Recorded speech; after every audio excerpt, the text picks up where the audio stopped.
नमस्कार, मैं हूं रंजीत झा।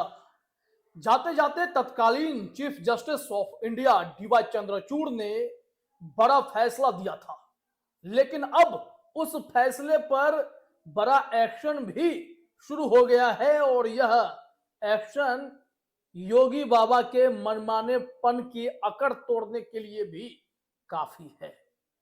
उनके चहेते आईएएस आईपीएस समेत 26 लोगों को शिकंजे में लिया गया है। उन पर एफआईआर भी दर्ज किया गया है। पूरी रिपोर्ट अभी हम आपको बताने वाले हैं, लेकिन उससे पहले जरा यह जान तो लीजिए कि उन्होंने अपने आखिरी फैसले में ऐसा क्या कहा था, जिसके बाद 13 नवंबर को सुप्रीम कोर्ट के ही एक और धाकड़ जस्टिस बी आर गवई और जस्टिस के वी विश्वनाथन की बेंच ने देश भर में बुलडोजर एक्शन पर बड़ा आदेश जारी कर दिया था और कई भाजपाई सीएम जो हीरो बनने की फिराक में रहते थे, उन सब के मनमानेपन पर एक झटके में रोक लगा दी थी। 13 नवंबर को जो फैसला आया वो ऐतिहासिक तो है, लेकिन उससे ठीक पहले चंद्रचूड़ साहब रिटायरमेंट पर जाने से पहले बड़ा फैसला देकर गए थे।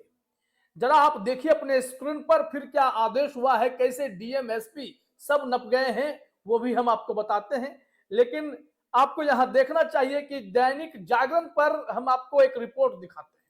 क्योंकि यह रिपोर्ट तो खैर सार्वजनिक है, तो हमने सोचा यहीं से दिखा देते हैं।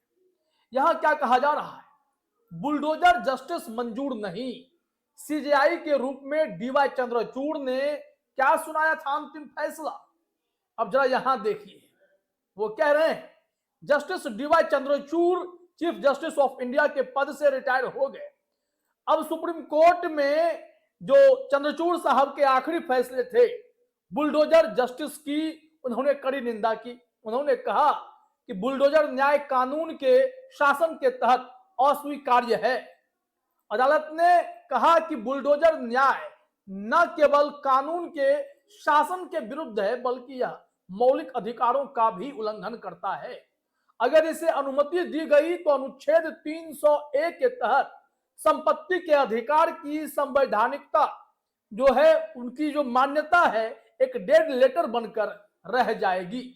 इसमें यह साफ मैसेज है। उन्होंने जो कहा, एक पैराग्राफ और देखिए, फिर उन्होंने एक दिशा निर्देश जारी कर दिया था। वो दिशा निर्देश हम आगे बताएंगे, लेकिन जो एक्शन हुआ है वो हम इसके बाद बताएंगे। यहां कहा जा रहा है, कोर्ट ने कहा, यानी चंद्रचूड़ साहब ने कहा था, बुलडोजर के माध्यम से न्याय शास्त्र की किसी भी सभ्य प्रणाली के लिए अज्ञात है।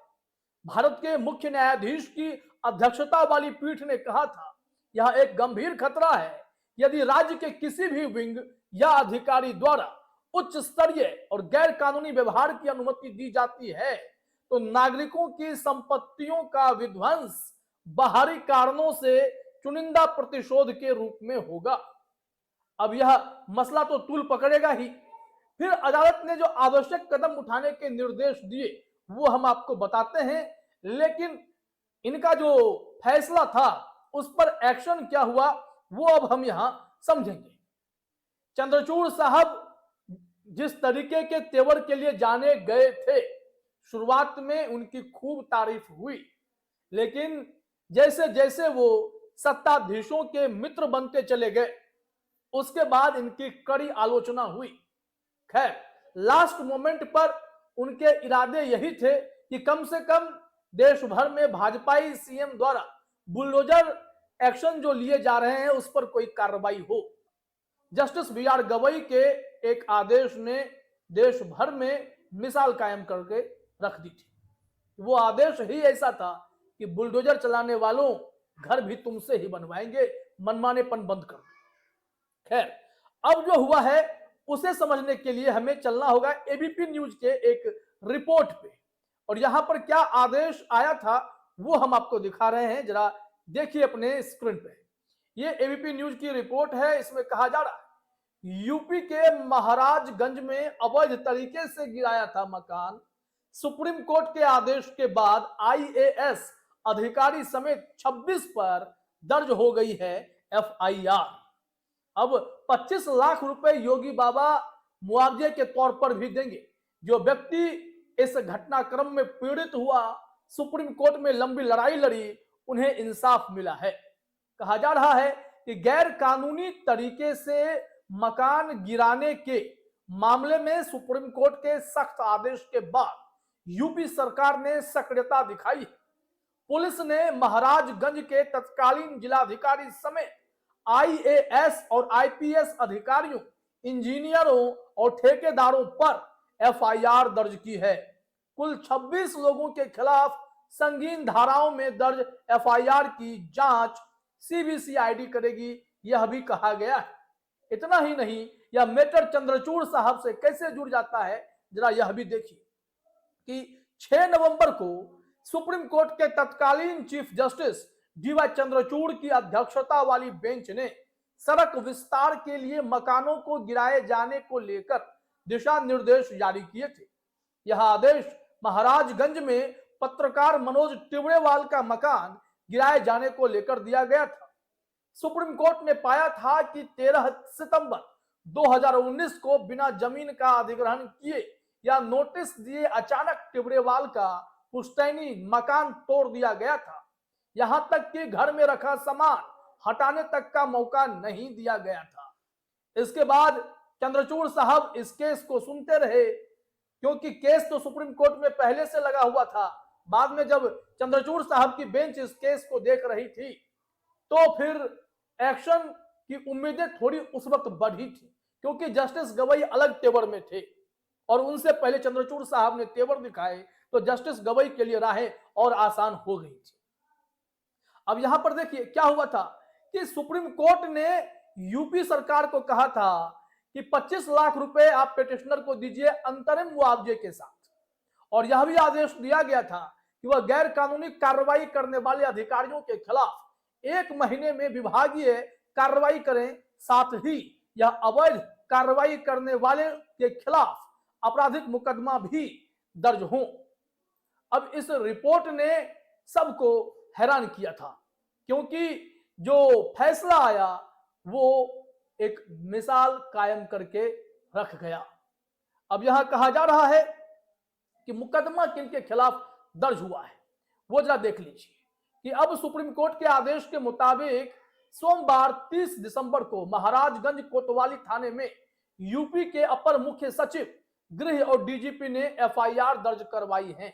यह एफआईआर आईएएस और पीसीएस अधिकारियों, एनएचएआई और पीडब्ल्यूडी के इंजीनियरों, नगर पालिका के अधिकारी, पुलिस इंस्पेक्टरों, सब इंस्पेक्टरों, एलआईयू इंस्पेक्टरों और ठेकेदारों समेत 26 के खिलाफ दर्ज हुई। जिन लोगों के खिलाफ मुकदमा दर्ज हुआ है उनमें महाराजगंज के तत्कालीन जिलाधिकारी अमरनाथ उपाध्याय, तत्कालीन एसडीएम कुंज बिहारी अग्रवाल भी शामिल हैं। धाराएं कौन सी लगी हैं यह भी आप देखिए। यहां पर बताया जा रहा है कि इस एफआईआर में आईपीसी की धारा 147, 166, 167, 323, 504, 506, 427, 452, 342, 336, 355, 420, 467, 468, 471 तथा 120 बी जोड़ी गई हैं। यह धाराएं दस्तावेजों से छेड़छाड़, धोखाधड़ी, मारपीट, धमकी देने जैसे कई आरोपों को लेकर है। इन धाराओं में 10 साल की कैद और उम्र कैद जैसी कठोर सजा का भी प्रावधान है।